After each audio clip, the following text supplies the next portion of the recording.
শুরুতেই তোমাকে একটা কথা বলি, এই পৃথিবীর সকলের কাছে তুমি ভালো হওয়ার চেষ্টা করো না। তুমি চাইলেও এই পৃথিবীর সকলের কাছে ভালো হতে পারবে না।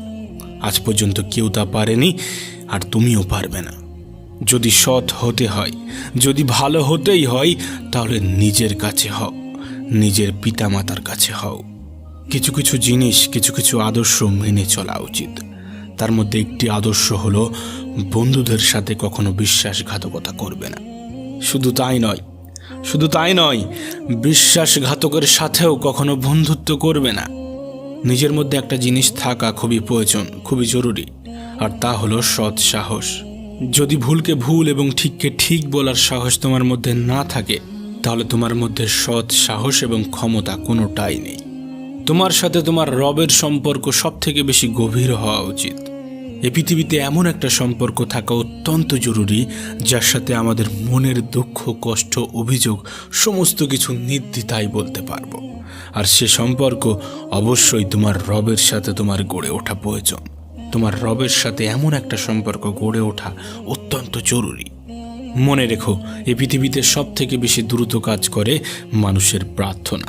হ্যাঁ, মানুষের প্রার্থনা মুখে আসার আগেই তা সৃষ্টিকর্তার কাছে পৌঁছে যায়, মুখে আসার আগেই তা রবের কাছে পৌঁছে যায়। কখন বুঝবে, কিভাবে বুঝবে যে তুমি ঠিক রাস্তায় আছো নাকি ভুল রাস্তায় আছো? মনে রেখো, যখন মানুষ তোমাকে নকল করতে শুরু করবে, তখন বুঝে নিও তুমি জীবনের সফলতার দিকে এগোচ্ছ। তুমি সঠিক রাস্তায় আছো, তুমি ঠিক রাস্তায় আছো। এই পৃথিবীতে তুমি যতই ভালো হও না কেন, কারোর না কারোর গল্পের খারাপ চরিত্র তো তুমি হবেই হবে। এটা বাস্তবতা, এটা সত্য কথা। জীবন এবং মৃত্যুর মধ্যে একটা বৃহৎ পার্থক্য আছে। যার কোনো গ্যারান্টি নেই, তার নামই হলো জীবন, আর যার ফুল গ্যারান্টি আছে, তার নামই হলো মৃত্যু।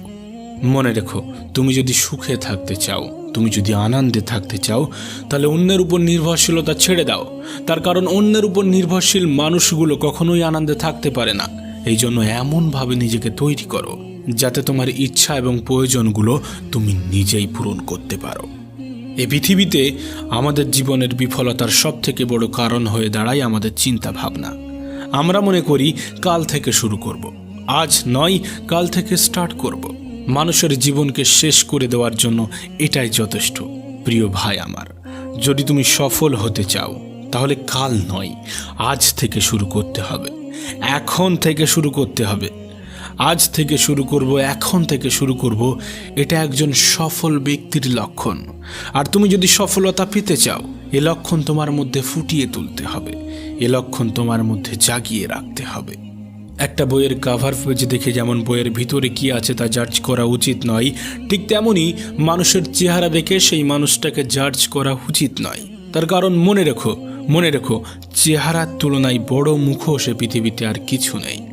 মনে রেখো, নিজেকে সুখে রাখার দায়িত্বটা নিজেকেই নিতে হবে। হ্যাঁ, সবার থেকে পরামর্শ নিও, কিন্তু সেটাই করো যেটা তোমার মন তোমাকে নির্দেশ দেয়, সেটাই করো যেটা তোমার মন তোমাকে পরামর্শ দেয়। এ পৃথিবীতে সফল ব্যক্তিরা কখনো ভাগ্যের উপর নির্ভর করেনি। তাই তুমি যদি সফল হতে চাও, তাহলে ভাগ্যের উপর নয়, পরিশ্রমের উপর নির্ভর করতে শুরু করো। সেদিন দূরে নয় যেদিন তুমি সফলতার স্বাদ গ্রহণ করবে। শোনো প্রিয় ভাই আমার, যদি তুমি সত্যিটাকে সত্যি এবং মিথ্যাটাকে মিথ্যা বলার সাহস রাখো, তাহলে তোমার বন্ধুর সংখ্যা একটু কম এবং শত্রুর সংখ্যা একটু বেশি হবে। এটাই স্বাভাবিক, এটাই বাস্তব, এটাই সত্য। মনে রেখো, কাউকে না চিনে তাকে বিশ্বাস করা এবং পরিশ্রম ছাড়া কোনো কিছুর আশা করা, উভয় ক্ষেত্রেই বিশ্বাস ভাঙার সম্ভাবনা প্রবল। তোমাকে আগেও বলেছি, এখনও বলছি, সকলের মন জয় করতে চেও না। অপরকে ইমপ্রেস করার কোনো প্রয়োজন নেই, বরং নিজেকে নিজে ইমপ্রুভমেন্ট করতে থাকো। মানুষ নিজে থেকেই ইমপ্রেস হয়ে যাবে। না, সময়টা এখনো ফুরিয়ে যায়নি, এখনো সময় আছে। আর এই সময়টা তোমার। তুমি চাইলে সময়টাকে সোনার মতো মূল্যবান বানাতে পারো, আবার তুমি চাইলে সম্পূর্ণ সময়টা ঘুমিয়ে কাটিয়ে দিতে পারো। এটা তোমার উপর নির্ভর করছে তুমি তোমার সময়কে কোথায় ইনভেস্ট করবে। অবশ্যই সময় তোমারও মূল্য দেবে যদি তুমি তার সঠিক ব্যবহার করো। কিছু কিছু অভ্যাস নিজের মধ্যে তৈরি করতে হবে। যেমন কোনো খারাপ কাজ করার চিন্তা হলে সেটা পরের জন্য পিছিয়ে দিতে হবে। আজ নয়, কাল হবে, পরশু হবে, পরে হবে, এমনভাবে সেটাকে এড়িয়ে যেতে হবে। আবার কোনো ভালো কিছু করার চিন্তা হলে সেটা তক্ষুনি সেই মুহূর্তেই করে ফেলতে হবে। মনে রেখো, তুমি তোমার জীবনকে কেমনভাবে চালিত করবে সেটা তোমার উপর নির্ভর করছে। তুমি তোমার জীবনকে কেমনভাবে পরিচালনা করবে সেটা তোমার উপর নির্ভর করছে। আর এই সবগুলোর উপরেই নির্ভর করে তোমার জীবনের সফলতা। মনে রেখো, তোমার জীবনের রিমোট কন্ট্রোল কিন্তু তোমার হাতেই আছে। উপরওয়ালার হাতে আছে, কিন্তু সেটা তিনি তোমার হাতেই দিয়ে রেখেছে। অনেক সময় পরাজয় স্বীকার করতে মন চাইবে, কিন্তু পরক্ষণে নিজেকেই নিজে মনে করিয়ে দিতে হবে অনেকগুলো মানুষকে এখনো ভুল প্রমাণ করতে বাকি আছে, অনেকগুলো মানুষকে এখনো জবাব দিতে বাকি আছে, অনেকগুলো মানুষের চিন্তা ভাবনা পরিবর্তন করতে বাকি আছে। এ পৃথিবীকে অনেক কিছু দেখানোর বাকি আছে। হ্যাঁ, নিজেকেই নিজে মোটিভেট করতে হবে। এ সমাজটা একটু অন্যরকম, এ সমাজের মানুষগুলো একটু অন্যরকম। সময়টা এমন হয়ে গিয়েছে, সমাজটা এমন হয়ে গিয়েছে যে একজন মানুষের সরলতা অন্যরা বোকামি বলে মনে করে।